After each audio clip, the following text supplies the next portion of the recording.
Good morning students.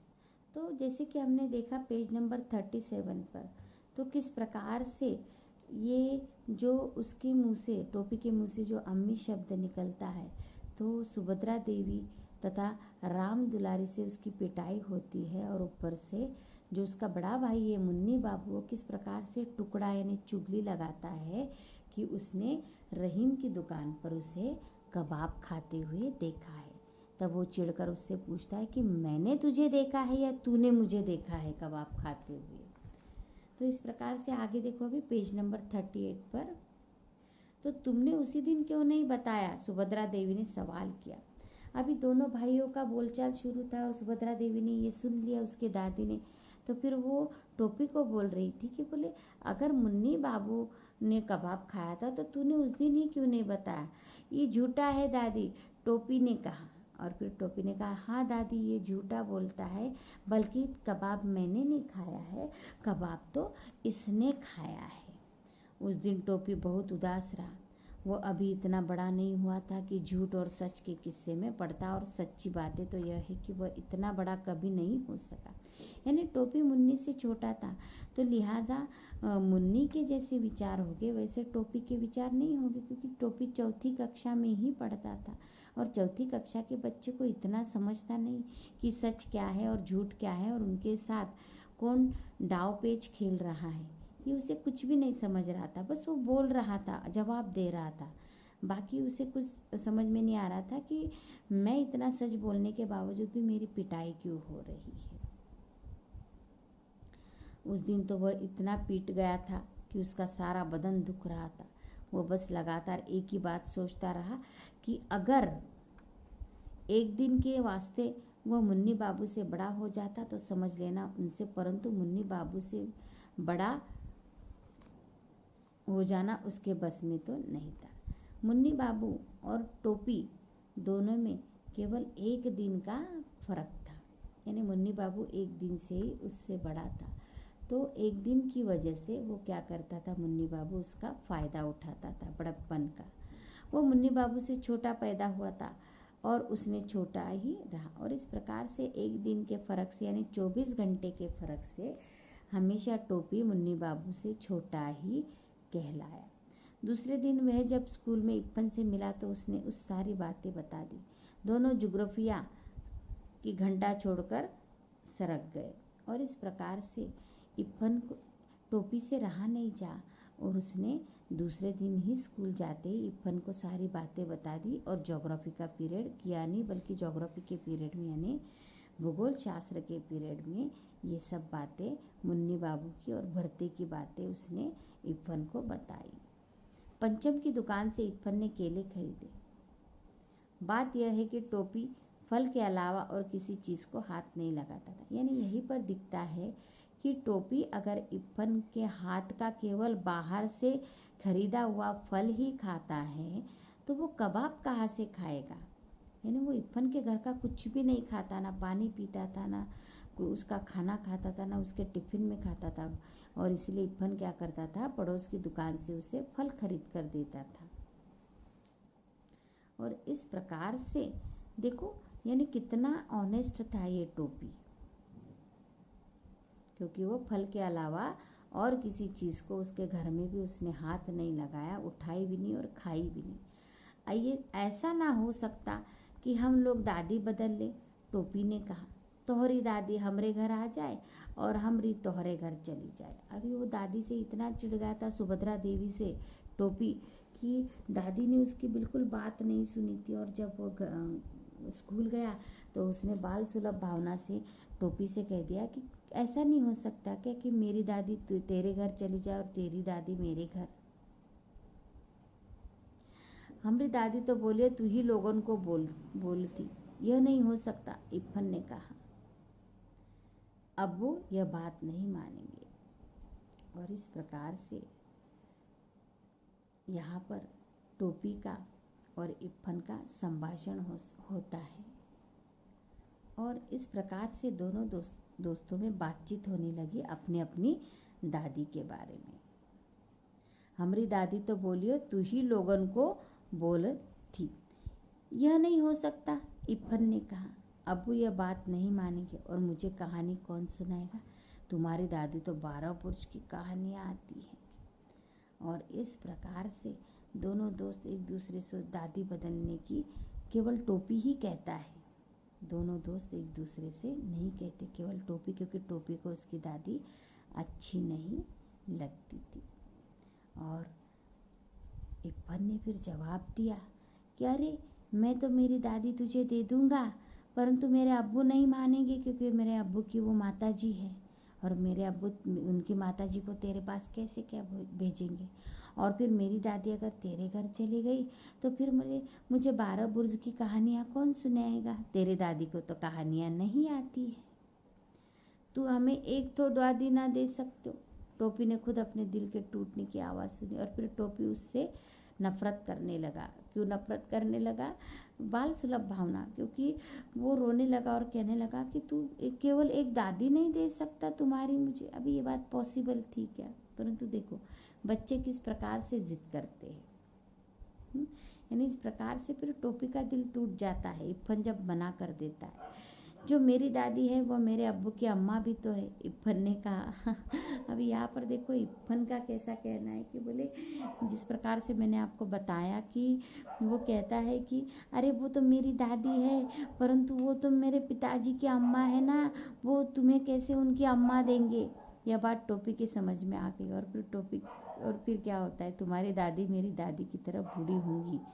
हाँ, और फिर एक दूसरे से बात करते हैं कि बोले टोपी कहता है कि तुम्हारी दादी मेरी दादी की तरह भी बोले बूढ़ी होगी ना, तो फिक्र न करो।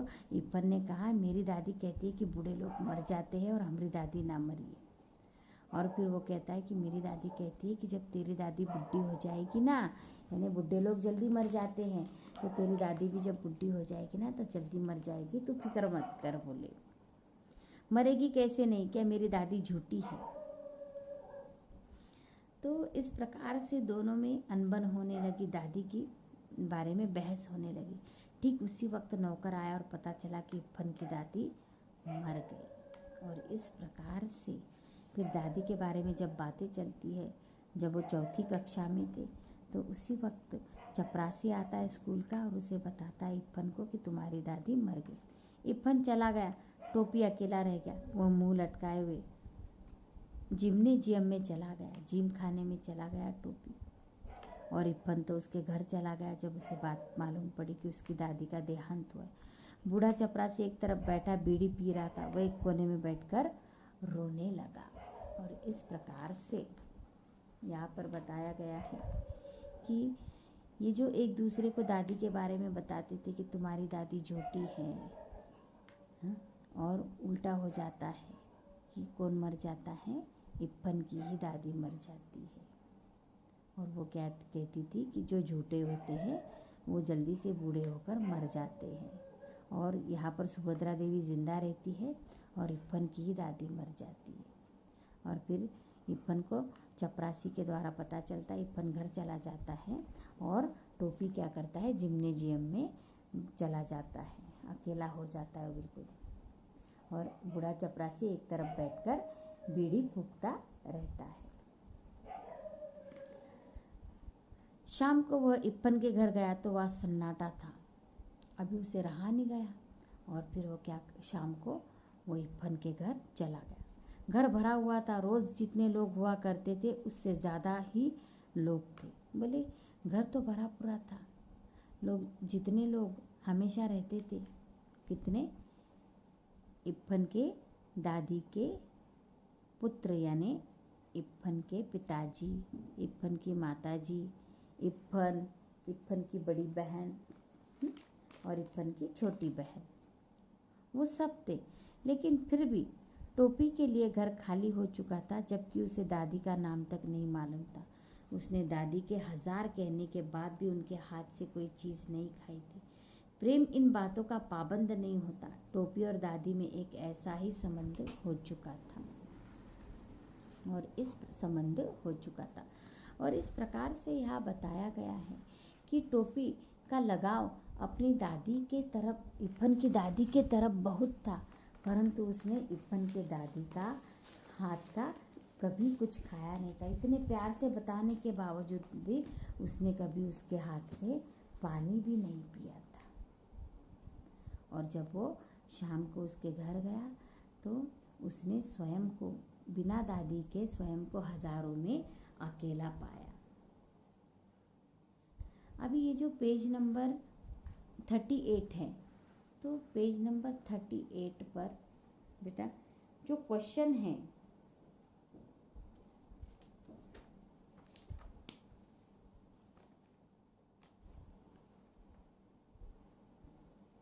कि क्वेश्चन नंबर 6 कि टोपी ने इत्फन से दादी बदलने की बात क्यों कही, है ना। तो दादी बदलने की बात क्यों कही। तो इस प्रकार से यहाँ से ये जो पेज नंबर 38 है, तो ऐसा ना हो सकता कि हम लोग दादी बदल ले। तो यहाँ से लेकर पेज नंबर 38 पर ये 6 का आंसर है ना। तो ये जो टोपी ने इत्फन से दादी बदलने की बात क्यों कही, क्योंकि जैसे कि पिछले वाले पेजेस पर हम लोगों ने पढ़ा कि इत्फन की दादी किस प्रकार से थी और टोपी के साथ किस प्रकार से बर्ताव करती थी। तो इसके ये पॉइंट के आधार पर और इस छोटे से पैसेज के आधार पर हम इसका आंसर अपने मन से दे सकते हैं कि टोपी को अपनी दादी कतई अच्छी नहीं लगती थी। सुभद्रा देवी, वह हमेशा उसे डांटती रहती थी, कभी प्यार नहीं करती थी। उसे इत्फन की दादी बहुत अच्छी लगती थी, वह उसे प्यार करती थी, कहानियाँ सुनाती थी, उसकी बोली टोपी को बहुत ही अच्छी लगती थी, है ना। जैसे कि हमने पहले पढ़ा, तिल के लड्डू जैसे, शक्कर के खिलौने की जैसी, हाँ, आम के पपड़ी जैसी उसकी बोली लगती थी। वह अक्सर उसके पास आकर अपनापन पाता था और इसलिए उसने इत्फन से दादी बदलने की बात कही और इसलिए उसे दादी से गहरा जुड़ाव हो गया था और यही कारण था कि उसने इत्फन से अपनी दादी बदलने की बात कह दी।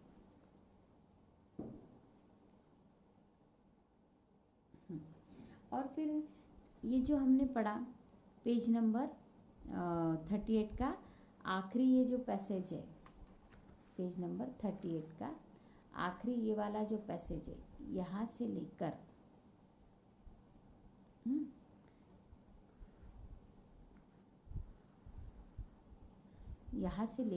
तो ये यहाँ तक ये पूर्ण पैसेज में हम पेज नंबर क्वेश्चन नंबर 8 का आंसर इस पैसेज पे हम लिख सकते हैं। इस धरातल पर हम लिख सकते हैं कि इत्फन की दादी के देहांत के बाद टोपी को उसका घर खाली सा क्यों लगा। यानी सभी घर में थे जैसे पहले थे, परंतु एक दादी न होने पर उसे अब अपना घर, उसका घर, इत्फन का घर खाली खाली सा लग रहा था। तो ये हम ब्रॉड में कैसे लिख सकते हैं कि इत्फन की दादी के देहांत के बाद टोपी को उसके घर खाली खाली सा लगा, क्योंकि घर में दादी के अलावा कोई नहीं था जो उसका दर्द समझ सकता था, है ना। तो इस प्रकार से यहाँ से हम वो आंसर 8 क्वेश्चन का आंसर लिख सकते हैं। इत्फन की दादी भी अपने भरे घर में अपने को अकेला समझती थी, उधर टोपी भी अपने घर में अकेला महसूस करता था। जब दोनों की मुलाकात हुई तो दोनों एक दूसरे का एकांत समाप्त कर दिया। टोपी को उसका नाम तक मालूम नहीं था, कभी उसके हाथ से कुछ खाया पिया नहीं, मगर दोनों में एक अटूट संबंध था और यही कारण था कि टोपी को दादी के देहांत के बाद इत्फन का घर खाली खाली सा लगा, है ना। कि टोपी और दादी में एक ऐसा ही संबंध हो चुका था। इत्फन के दादा जीवित होते तो वह भी इस संबंध को बिल्कुल उसी तरह न समझ पाते जैसे टोपी के घर वाले न समझ पाए थे। तो यहाँ तक क्वेश्चन नंबर 8 का आंसर है। तो हम इस प्रकार से पॉइंट सॉर्ट आउट कर सकते हैं कि इत्फन की दादी के देहांत के बाद टोपी का उसका घर खाली सा क्यों लगा। तो इत्फन की दादी के देहांत के बाद टोपी को उसका घर खाली सा लगा क्योंकि उस घर में दादी के अलावा उसे कोई प्यार नहीं देता था और उसका दर्द नहीं समझता था। इत्फन की दादी भी अपने घर भरे घर में अपने को अकेला समझती थी, मालूम है आपको, क्योंकि उसका घर मौलवी का घर था और घर में उर्दू भाषा थी, परंतु उसे पूरबी बोली अच्छी लगती थी और वैसे टोपी की बोली भी वैसी ही थी। और उधर टोपी भी अपने घर में अकेला महसूस करता था, क्योंकि आपने अभी देखा कि उसकी दादी भी उससे प्यार नहीं करती थी, माताजी भी उससे मारती थी और उसके जो भाई थे वो चुगलियाँ लगाया करते थे। जब दोनों की मुलाकात हुई, यानी इरफान के ज़रिए जब इरफान के दादी से उसकी मुलाकात हुई, तो दोनों ने एक दूसरे का एकांत समाप्त कर दिया, यानी दोनों एक दूसरे के क्या बन गए, दोस्त बन गए। और यही कारण था कि टोपी को दादी के देहांत के बाद इरफान का घर खाली खाली सा लगा, यानी दोनों में अटूट संबंध बन चुका था।